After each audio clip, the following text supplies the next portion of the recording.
Okay, we have the inflation data that has just come out. The WPI inflation for the month of January stands at 6.62%. So that's largely in line with what we were expecting. Remember, this is coming in against a comparable of 7.18% on a month-on-month basis in the month of December.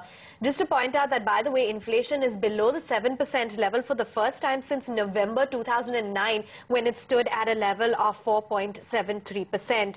It has been trending down for the past 4 months itself, and largely you've seen a lot of respite in the core component itself. So 6.62% against an ET now expectation of 6.8%. The consensus range was going about 6.24% to about 7.3%, and this certainly has come on the lower end of the diameter and will be digested pretty well by the markets, I think.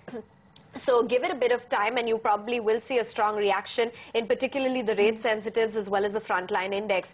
Let's see what we have in terms of the internals. You have the manufacturing product inflation for the month of January. That stands at 4.8% coming in versus a figure of 5.04%. So here too you have seen a bit of respite coming in because we were expecting it at close to 5% this time around. Food inflation, need to watch out for that because it is likely to remain high this time around on account of the supply side pressures as well as the rising income levels. And I think we do have the internals for the food inflation. Food prices still at a double-digit number but have tempered off, if I'm not mistaken. So 11.8% versus 11.16%. So no, on a month-on-month basis, that comparable is higher.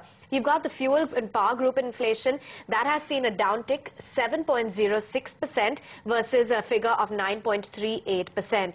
The primary articles have come in pretty much in line with what we were expecting. So 10.5% was the ET now indication. And you do have the primary articles inflation, which has come in at 10.3%. This is versus a comparable of 10.6%. So it seems like all of the parameters have seen a downtick this time around, barring the food inflation, which has remained high this time around. Core inflation numbers also are eagerly awaited. We are expecting it at close to 4.5% on a year-on-year basis. Remember, you do have that growth as well as inflation dichotomy, which the central bank has been battling with for quite some time now. In their previous policy last month, they did go ahead and cut interest rates for the first time, in fact, in 9 months. Just a few days ago, you had that CPI growth inflation number which came out. That also didn't paint a very pretty picture, rather gloomy if you might say. 10.79% versus 10.56% on a month-on-month basis. The rural consumer inflation also had come in at 10.88% vis-a-vis 10.74% on a year-on-year basis. All eyes now on the Reserve Bank of India. There is an expectation that they will cut the repo rates this time around by just about 25 basis points. Take a look at the Bank Nifty, reacting very positively, firmly in the green.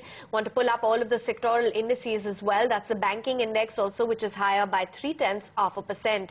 You'll have quite a few of the rate sensitives also. Individual stocks which will be holding up, so the likes of an ONGC, NTPC, GAIL India, HDFC Bank, as well as the Tata Steel, Grasim and Unilever are doing well for themselves. Finally, seeing a V-shaped recovery in the real estate index also. So all of these sectors clearly cheering the inflation data. Absolutely. So because the point really is that since the inflation looks like it's finally petering off or at least averaging it out a bit, and given that we had the disappointing IIP number as well, remember the day before. So this is just strengthening the argument that we could possibly be seeing the Reserve Bank of India also take a move. However, remember that before the Reserve Bank takes any sort of move, we will also have to keep in mind the trade data. We've got Samiran Chakravarthy, Regional Head of Research for India at Standard Chartered Bank, now joining us on the show. Samiran, hi, thanks very much for being with us. First up, a quick word on the broader numbers that have come in. They were largely in line with what we were expecting, 6.68%. Yeah, definitely. This is even better than what we were anticipating. So clearly for last few months we are seeing the headline inflation trend coming down month after month. What was critical for this month was there was a possibility that the core inflation might have moved up a bit because there were some sectors where there had been price revisions. But it seems to me just by a back of the envelope calculation that even the core inflation seems to have dropped in this month compared to last month. That would be a very comfortable fact for the central bank that both the headline and the core numbers are declining. Overall, definitely a positive print on inflation.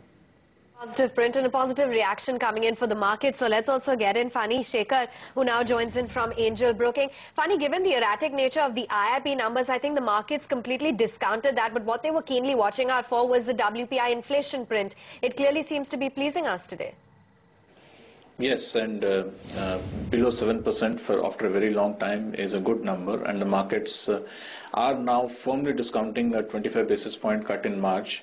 However, I would still be hesitant to call for anything more than that because primary articles still remain sticky, which would make it mathematically very difficult for the WPI to come down below 6% on a more sustainable basis. So I guess now, since WPI print is more likely, at least for the next 3 to 4 months, to be between the 6 to 7% range, I think you can at least discount for a 25 basis point cut, and that is what is explained by the cheerful reaction by the market.